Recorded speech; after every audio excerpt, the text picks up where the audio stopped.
CM Siddaramaiah ಅವರಿಗೆ ದೇವೇಗೌಡರು ಸಡ್ಡು ಹೊಡೆದಿದ್ದಾರೆ.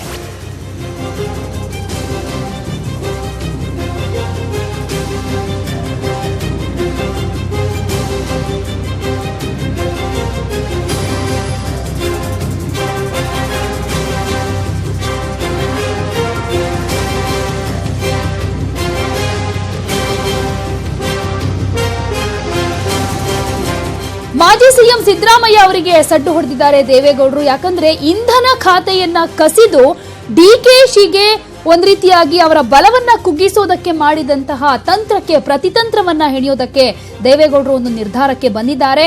ಸಚಿವ ಡಿಕೆ ಶಿವಕುಮಾರ್ ಪರ ಜೆಡಿಎಸ್ ನಾಯಕರು ನಿಂತಿದ್ದಾರೆ.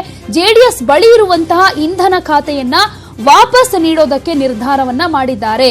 ಇಂಧನ ಖಾತೆಯನ್ನ ಮತ್ತೆ ಡಿಕೆ ಶಿವಕುಮಾರ್ಗೆ ಕೊಡೋದಕ್ಕೆ ತೀರ್ಮಾನವನ್ನ ಮಾಡಿದ್ದಾರೆ. ಇಂಧನ ಖಾತೆಯನ್ನ ಕೊಟ್ಟು ಕಂದಾಯ ಖಾತೆಯನ್ನ ಪಡೆಯೋದಕ್ಕೆ ಜೆಡಿಎಸ್ ನಿರ್ಧಾರವನ್ನ ಮಾಡಿದೆ. ಮೈತ್ರಿ ಸರ್ಕಾರಕ್ಕೆ ಬೆಂಗಾವಲಾಗಿ ನಿಂತ ಡಿಕೆಶಿಗೆ ನೈತಿಕ ಬಲ ತುಂಬೋದಕ್ಕೆ ಜೆಡಿಎಸ್ ನಾಯಕರು ಈಗ ರೆಡಿ ಆಗ್ತಾ ಇದ್ದಾರೆ. ಒಂದ್ ಕಡೆಯಲ್ಲಿ ಸಚಿವ ಡಿಕೆ ಶಿವಕುಮಾರ್ ಪರ ನಿಂತಿದ್ದಾರೆ ಜೆಡಿಎಸ್ನ ನಾಯಕರು. ಈ ಬಗ್ಗೆ ಮತ್ತಷ್ಟು ಮಾಹಿತಿಯನ್ನ ನಮ್ಮ ರಿಪೋರ್ಟರ್ ಜನಾರ್ದನ್ ಹೆಬ್ಬಾರ್ ಕೊಡ್ತಾರೆ.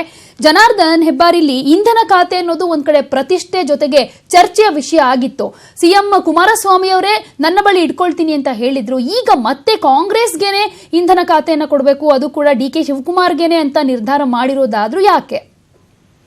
ಪ್ರತಿಮಾ, ಇಂಧನ ಇಲಾಖೆಯನ್ನ ಜೆಡಿಎಸ್ ಕೇಳೇ ಇರಲಿಲ್ಲ. ಆದಾಗ್ಯೂ ಸಹಿತ ಕಾಂಗ್ರೆಸ್ನವರು ಇಂಧನ ಇಲಾಖೆಯನ್ನ ಜೆಡಿಎಸ್ಗೆ ಕೊಟ್ಟಿದ್ರು. ಅದು ಬಹಳ ಪ್ರಮುಖ ಖಾತೆ ಅಂತ ಪರಿಗಣಿಸುವ ಖಾತೆಗಳಲ್ಲಿ ಅದು ಕೂಡ ಒಂದು. ಆ ಕಾರಣಕ್ಕಾಗಿ ಜೆಡಿಎಸ್ ಕೂಡ ಖಾತೆಯನ್ನ ಇಟ್ಕೊಂಡಿತ್ತು. ಆದ್ರೆ ನಂತರದಲ್ಲಿ ತಿಳಿದಂತ ವಿಚಾರ ಏನಂತಂದ್ರೆ, ಡಿಕೆ ಶಿವಕುಮಾರ್ ಅವರ ನೈತಿಕ ಬಲವನ್ನ ಕುಗ್ಗಿಸಬೇಕು ಅನ್ನೋ ಕಾರಣಕ್ಕಾಗಿ ಕಾಂಗ್ರೆಸ್ನಲ್ಲಿ ಕೆಲ ನಾಯಕರು ಇಂಥ ಪ್ಲಾನ್ ಅನ್ನ ಮಾಡಿದ್ರು ಅನ್ನೋದು ಜೆಡಿಎಸ್ ನ ವರಿಷ್ಠ ಗಮನಕ್ಕೆ ಬರುತ್ತೆ. ಆ ಕಾರಣಕ್ಕಾಗಿನೇ ಇದು ಡಿಕೆ ಶಿವಕುಮಾರ್ ಅವರನ್ನ ಕುಗ್ಗಿಸುವಂತ ಪ್ರಯತ್ನ ನಡೀತಾ ಇದೆ ಅನ್ನೋ ವಿಚಾರವನ್ನ ಅರಿತು ತಕ್ಷಣವೇ ಡಿಕೆ ಶಿವಕುಮಾರ್ ಅವರ ಬೆಂಬಲಕ್ಕೆ ಜೆಡಿಎಸ್ ನಾಯಕರಿಗೆ ನಿಂತಿದ್ದಾರೆ. ಕಾಂಗ್ರೆಸ್ ಮತ್ತು ಜೆಡಿಎಸ್ ಮೈತ್ರಿ ಸರ್ಕಾರ ರಚನೆ ಸಂದರ್ಭದಲ್ಲಿ ಅತ್ಯಂತ ಪ್ರಮುಖ ಪಾತ್ರ ವಹಿಸಿದಂತವರು ಡಿಕೆ ಶಿವಕುಮಾರ್, ಎಲ್ಲರೂ ಒಕ್ಕಲಿಗ ಸಮುದಾಯದವರು. ಆ ಕಾರಣಕ್ಕಾಗಿ ಅವರನ್ನ ಬಿಟ್ಕೊಡಬಾರದು ಅನ್ನೋ ಕಾರಣಕ್ಕಾಗಿ ಅವರಿಗೆ ಬಲ ತುಂಬುವುದಕ್ಕೋಸ್ಕರ ಖುದ್ದಾಗಿ ಇಂಧನ ಇಲಾಖೆಯನ್ನ ಜೆಡಿಎಸ್ ನವರೇ ಈಗ ವಾಪಸ್ ಕಾಂಗ್ರೆಸ್ ಕೊಡೋದಕ್ಕೂ ಕೂಡ ತೀರ್ಮಾನ ಮಾಡಿದ್ದಾರೆ. ಅದೇ ಕಾರಣಕ್ಕಾಗಿ ಖಾತೆ ಹಂಚಿಕೆಯಲ್ಲೂ ಸಹಿತ ಇಂಧನ ಇಲಾಖೆಯನ್ನ ಯಾರಿಗೂ ಇದುವರೆಗೆ ಕೊಟ್ಟಿಲ್ಲ. ಸಿಎಂ ತಮ್ಮ ಬಳಿಯಲ್ಲಿ ಆ ಖಾತೆಯನ್ನು ಉಳಿಸ್ಕೊಂಡಿದ್ದಾರೆ. ಈಗ ಇಂಧನ ಇಲಾಖೆಯನ್ನ ಡಿಕೆ ಶಿವಕುಮಾರ್ ಅವರಿಗೆ ಕೊಟ್ಟು ಅವರ ನೈತಿಕ ಬಲವನ್ನ